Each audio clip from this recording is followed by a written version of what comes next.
Üks võimalus siia sisse saamiseks on lillede kinkimine. Mina, minu head kolleegid Tair Helm ja Allan Muuk oleme selleks puhuks tulnud Passiflora salongi, et punuda oma armsatele naiskolleegidele ühed ilusad lillekimbud. Igas lilleaies on peidus armastus. Kõige esimene asi, kui me hakkame lillekimpu tegema, on see, et meil tuleb lillevarred ära puhastada. Et me ei saa võtta niimoodi, et me võtame lille ja on kõik lehti täis. Et nüüd võib mõelda nii, et sealt kohast, kus ma hakkan lillekimpu kinni hoidma, tõmban kõik lehed ära. Kui me hakkame kimpu kokku panema, siis esimene vars otse ja nüüd täiesti suvalises järjekorras. Nüüd ei pea siin mingit ilumeeltega mõtet olema, et mida ma nüüd võtan järgmiseks. Esimene otse, järgmised diagonaalis. Vasakult paremale, õiseb vasakule, vars paremale. Ja nüüd on mul materjal koos. Kõik on siin. Ja vaatan, et kas ma tahangi, et ta jääb nii. Ta võib jääda täitsa niimoodi, niisugune metsik. Aga kui ma tahan midagi sättida, kuna nad on mul juba spiraalis siin, ma saan neid kergelt liigutada. Nad ei lähe üksteise külge pusasse ka kusagile. Ja siis, kui on kimpuga rahul, siis seome paelad ja paneme paberi. Naisterahva näppude vahel mõjus kogu töö nii elegantselt ja käis kähku. Kas karukäppadega meestel poleks lihtsam kimbu punumise asemel osta lihtsalt müüjalt mõned õied?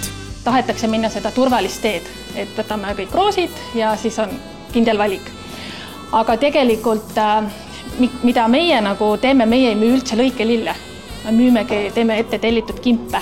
Et meil niimoodi väga naljalt ei saa, et ma tulen ja tahankime roosi saada. Et sellepärast me teeme ka neid töötubasid, et harjutada inimesi ka ise paneme lillekimpe kokku ja nagu avastama, et on palju rohkem võimalusi.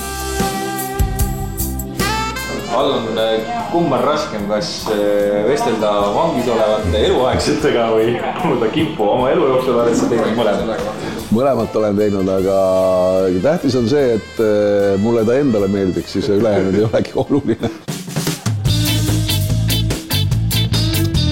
Trend tegelikult ongi see, et minna nagu need piire lõhkuda, et võib panna kõiki lilli kokku ja kui sul kimbus närtsibki see üks lill ära, sa võtad selle ühe välja. Ja et see, et kimp säiliks, on oluline hoopis see, et sa pead seda vett hoidma puhas. Sulle.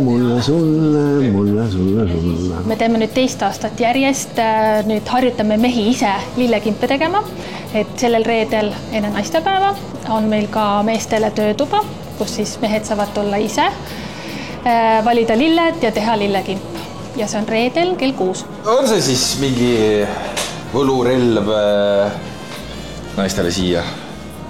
On võlurelv see sinna ja ma arvan, kui see on südamest tulnud ja ise tehtud, siis on veel suurem relv, see on veel võimsam relv.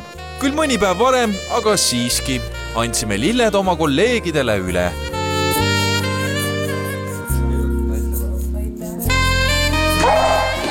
Koerale ei meeldinud.